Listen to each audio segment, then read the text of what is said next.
The Golden State Warriors are headed to the nation's capital in February, but not to visit the White House. The team announced the decision Saturday, hours after President Donald Trump let them know they weren't welcome. Trump tweeted, "Going to the White House is considered a great honor for a championship team.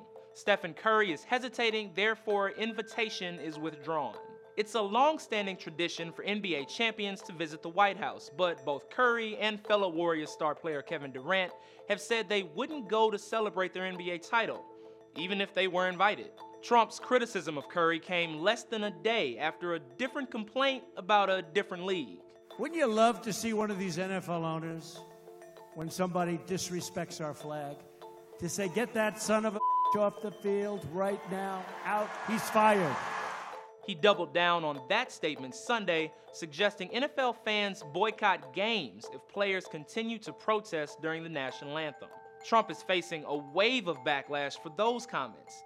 Even his friend Robert Kraft, who owns the New England Patriots, said he was deeply disappointed by the president's tone.